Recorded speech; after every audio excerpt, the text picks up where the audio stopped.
नमस्कार दोस्तों, आप देख रहे हैं सरकारी जॉब भर्ती और मैं हूं हेमेंद्र साहू। दोस्तों, आज के जो टॉपिक में बात करने वाले हैं, छत्तीसगढ़ करंट अफेयर 2023 का अप्रैल 2023 का एक क्वेश्चन है। दोस्तों, इस क्वेश्चन में हम लोग जो है मोस्ट इम्पोर्टेंट जो 10 क्वेश्चन है उसको देखने वाले हैं। यानी कि आप लोगों के लिए जो 11वां क्वेश्चन रहेगा वो होमवर्क रहेगा, जिसका आंसर जो है कमेंट बॉक्स पर आपको देना है। दोस्तों, करंट अफेयर में 10 क्वेश्चन इसलिए लाता हूँ ताकि विश्लेषण अच्छे से कर सकूँ और ज़्यादा वीडियो लंबा मत हो। ठीक है, तो इस आधार पर है। और अगर आप चैनल पर नए हो तो चैनल को जरूर सब्सक्राइब कर देना और बेल आइकन को जरूर दबा देना। साथ ही इस वीडियो का अगर आपको फ्री पीडीएफ चाहिए तो हमारे टेलीग्राम चैनल पर जाना, वहाँ से आप लोगों को फ्री पीडीएफ मिल जाएगा। तो चलते हैं वीडियो की तरफ। सबसे पहले देखते हैं, प्रश्न को समझते हुए चलना, ठीक है, क्योंकि प्रश्न के अंतर्गत ही कई आंसर इसमें छुपा रहता है। पहला प्रश्न है कि हाल ही में छत्तीसगढ़ के किस विश्वविद्यालय की तरफ से मुख्यमंत्री श्री भूपेश बघेल को डॉक्टर की मानद उपाधि प्रदान की है। बहुत ही इंपॉर्टेंट है, ये प्रश्न इंपॉर्टेंट बनता है। ठीक है, तो अभी हाल ही में कौन से छत्तीसगढ़ के ऐसे विश्वविद्यालय हैं जिनके तरफ से छत्तीसगढ़ के मुख्यमंत्री कौन है अभी, श्री भूपेश बघेल को डॉक्टर की मानद उपाधि प्रदान की है। अब इसे जो है श्री भूपेश बघेल के साथ साथ डॉक्टर भूपेश बघेल भी बोल सकते हैं हम लोग। ठीक है, तो इसका जो आंसर क्या रहेगा, हेमचंद यादव विश्वविद्यालय। तीसरा आंसर सही रहेगा। हेमचंद यादव विश्वविद्यालय ये कहाँ के हैं, तो दुर्ग के हेमचंद यादव विश्वविद्यालय का प्रथम दीक्षांत समारोह में मुख्यमंत्री और पद्मश्री जो प्राप्तकर्ता कौन है, उषा बाले को विश्वविद्यालय ने डॉक्टर ऑफ फिलोसफी की मानद उपाधि से नवाजा है। किन लोगों को, एक तो मुख्यमंत्री है और एक है उषा बाले जो कि पद्मश्री है। ठीक है, इन दोनों को नवाजा गया है। मुख्यमंत्री को जो है नरवा गरवा घुरवा बाड़ी योजना के लिए दिया गया है। तो उषा बाले को जो है पंडवानी के क्षेत्र में प्रदेश का नाम रोशन करने के लिए इनको प्रदान किया गया है। अब देखो, इसी क्रम में एक और चीज़ है, अभी हाल ही की घटना है, 1-2 दिन पहले का है, कि जो डॉक्टर की उपाधि दिया गया है उसके साथ साथ जो है इसी क्रम में माननीय मुख्यमंत्री जी को फ्रांस की जो सारबोना यूनिवर्सिटी ने मानद उपाधि प्रदान की है। यानी कि 2 जगह से डॉक्टर की उपाधि मिल गया है अब हमारे मुख्यमंत्री जी को। ठीक है, तो इस तरीके से याद रखना कहाँ-कहाँ से मिला है। एक तो हेमचंद यादव विश्वविद्यालय दुर्ग से और एक है फ्रांस की सारबोन यूनिवर्सिटी से, जो कि डॉक्टर की उपाधि दिया गया है।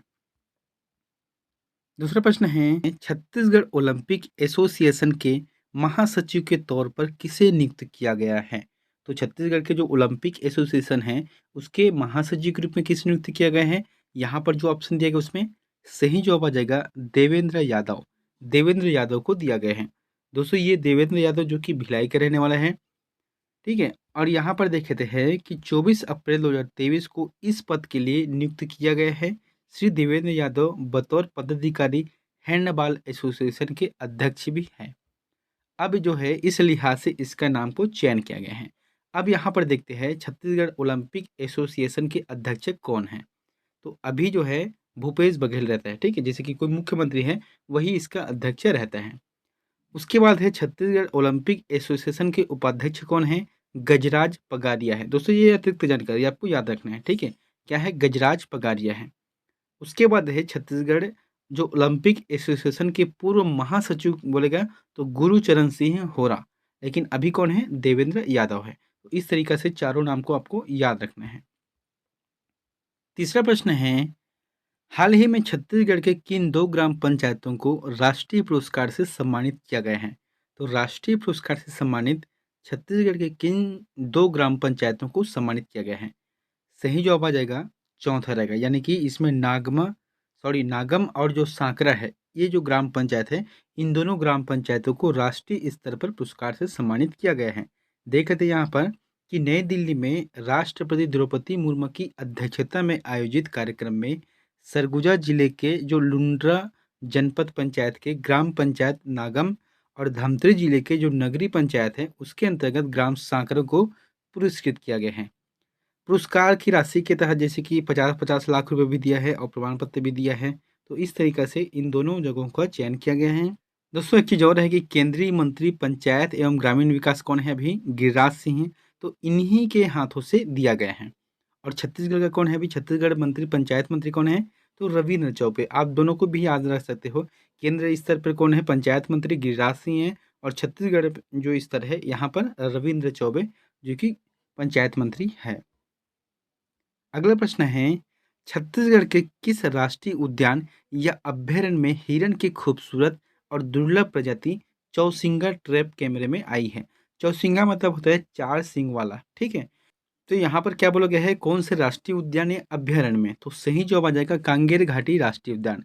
कांगेर घाटी राष्ट्रीय उद्यान में जो है एक ऐसे दुर्लभ हिरण का पता चला है, उसके कैमरे में ट्रैप हुआ है जिसमें 4 सींग है। अब यहाँ पर देख लेते हैं दोस्तों, ये जो चौसिंगा है वह भारत और नेपाल के जंगलों में पाया जाने वाला चौसिंगा, वर्तमान में इनकी तादाद बहुत कम है, यानी कि इसकी जो संख्या है बहुत ही कम है। और 4 सींग होने के कारण इसे चौसिंगा कहा जाता है और यह सींग केवल नरों में पाया जाता है। देखो, इसमें जो है मादा और नर, तो नरों में ही 4 सींग पाया जाता है, मादाओं में नहीं पाया जाता है। अब देखो नर में भी किस तरीके से, जैसे कि आँख है, ठीक है? तो आँख के जस्ट सामने और एक मतलब 2 सींग जो है कान के जस्ट पीछे, तो कुल मिलाकर 4 सींग हो गए। तो इस तरीके से इसमें पाया जाता है। अगला है, प्रदेश के राजकीय पशु वन भैंसा को हाल ही में देश के किस राज्य के राष्ट्रीय उद्यान से लाया गया है? देखो, छत्तीसगढ़ का राजकीय पशु कौन से है? वन भैंसा, ठीक है? अब राजकीय पशु छत्तीसगढ़ में थोड़ा सा मात्रा कम है, तो फिर देश के ऐसे कौन से राज्य है जहाँ के राष्ट्रीय उद्यान से लाया गया है? सही जवाब आ जाएगा असम रहेगा। असम से लाया गया, अभी हाल ही की घटना है।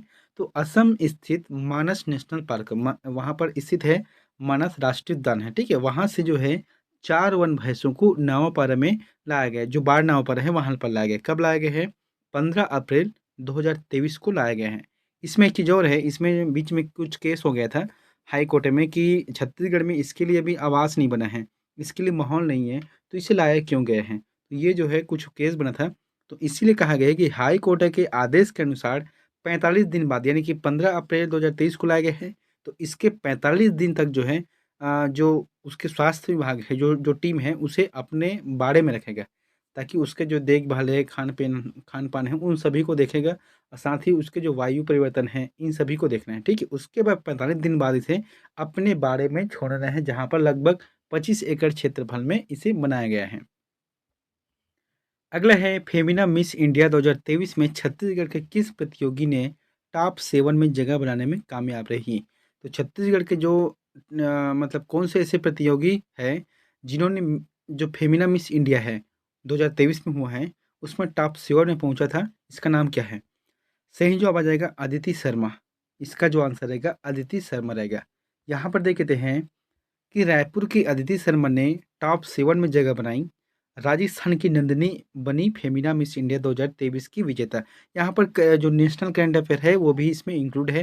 जैसे कि क्या बोला गया है, टॉप 7 तक से जो अदिति शर्मा है वो कहाँ की है? रायपुर की रहने वाली है। अब देखते हैं कि प्रथम स्थान पर कौन है, तो प्रथम स्थान पर है राजस्थान की नंदिनी है, ठीक है? और द्वितीय स्थान पर कौन है? दिल्ली की श्रेया है।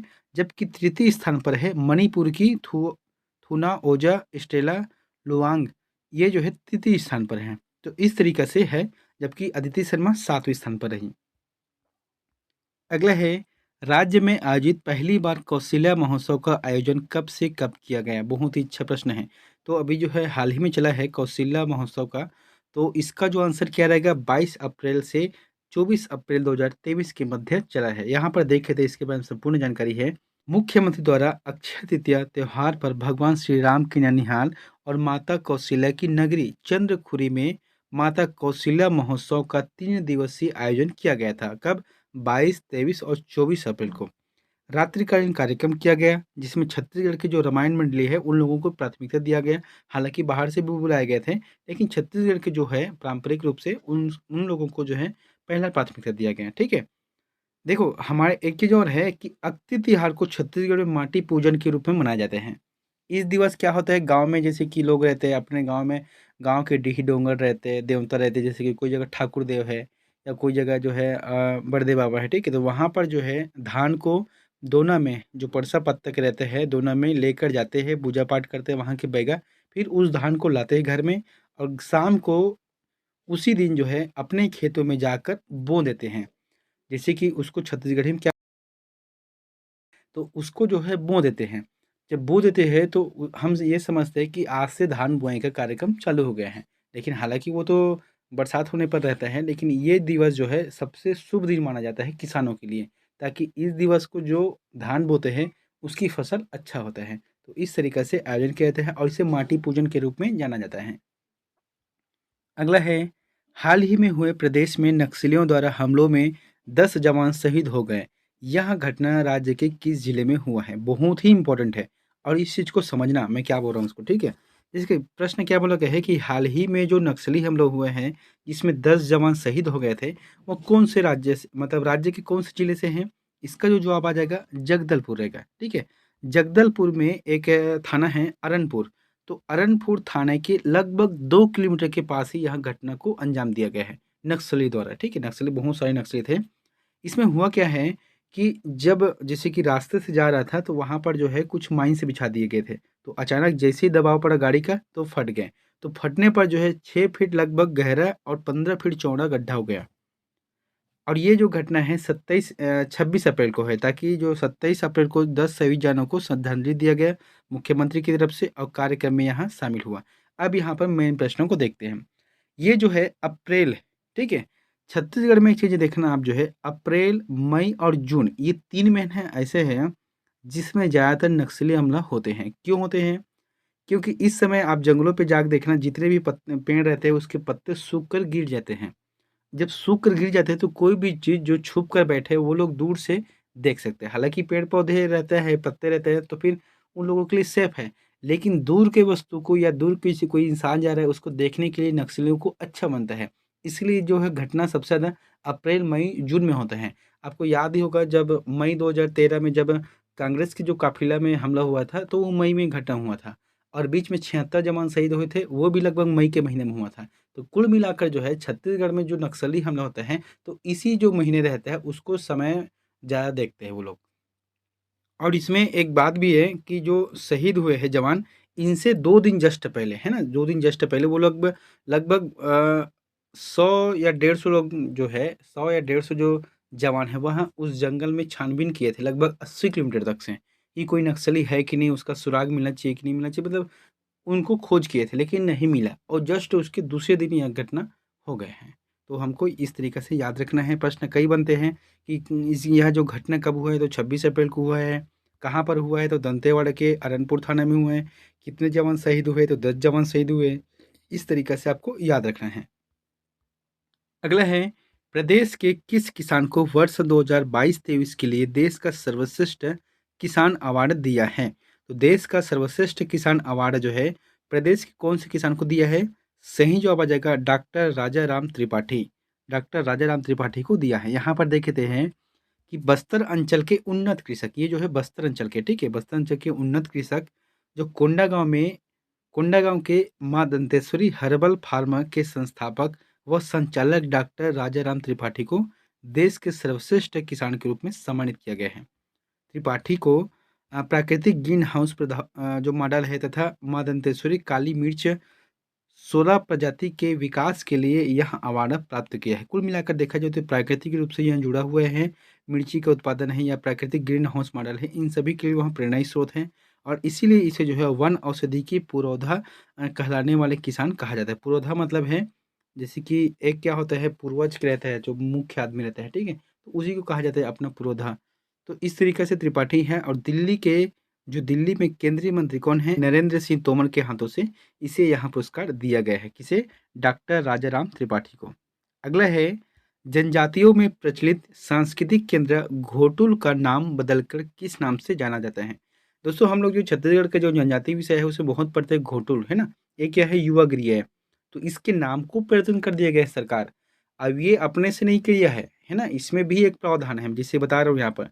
इसका जो सही जवाब क्या जाएगा, अब जो है घोटुल की जगह गोटुल कहा जाएगा, ठीक है? पहले क्या होता था घोंटुल यानी कि GHOTULE, है ना? अब जो है GOUTULE, है ना? तो इस तरीके से रहेगा गोटुल। यहाँ पर देखते हैं कि राज्य शासन द्वारा अनुसूचित जनजातियों की श्रद्धा या पूजा स्थल या ठाकुरदेव या सांस्कृतिक केंद्र के घोटुल का परिरक्षण एवं विकास योजना के तहत 2006 में घोटुल के स्थान पर गोटुल शब्द किया गया। 2006 में नहीं, मतलब 2023 में किया गया है, लेकिन ये जो अवधारणा है वो 2006 का है। इस तरीक़े से याद रखें, ठीक है? अब जैसे कि घोटुल है, तो घोटुल क्या है? ये जो है मुरिया, ये मुरिया जनजाति का है, जो कि गौड़ जनजाति की उपजनजाति है और ये जो है इन लोगों का युवा गृह है। युवा गृह मतलब यहाँ पर लड़का और लड़कियाँ जाकर रहते हैं और अपने मन इच्छा से एक-दूसरे से प्रेम करते हैं, उन्हीं से शादी कर लेते हैं। ठीक है, जो पुरुष रहते हैं उसको चेलिक कहा जाता है और पुरुषों के जो मुखिया रहते हैं उसे सिरेदार कहा जाता है और महिलाओं को जो है मुटियारिन कहा जाता है, जबकि महिला प्रमुख को जो है बिलोसा कहा जाता है। तो इस तरीक़े से अब जो है घोंटुल को जो है गोटुल कहा जाएगा। अगला है दोस्तों, यहाँ प्रश्न आप लोगों के लिए होमवर्क है, तो इसका आंसर प्लीज़ हमें कमेंट बॉक्स पर जाकर जरूर कमेंट करें। क्या बोला गया है कि प्रधानमंत्री नरेंद्र मोदी की रेडियो वार्ता कार्यक्रम मन की बात 30 अप्रैल 2023 को कौन सा एपिसोड का प्रसारण हुआ है? यानी कि 30 अप्रैल 2023 को जो प्रसारण हुआ है एपिसोड, वह मन की बात का कौन सा क्रम है? 99 नंबर का है कि 100 नंबर का है या 111 नंबर का है या 150 नंबर का है? तो दोस्तों इस क्वेश्चन आंसर को जो है आपको अगर पता है तो कमेंट बॉक्स पर जाकर जरूर कमेंट करना। अगर वीडियो अच्छा लगा तो वीडियो को लाइक कर देना, चैनल पर नए हो तो चैनल को सब्सक्राइब करके बेल आइकन को जरूर दबा देना। मिलते हैं नेक्स्ट वीडियो में एक नई जानकारी के साथ। Thank you.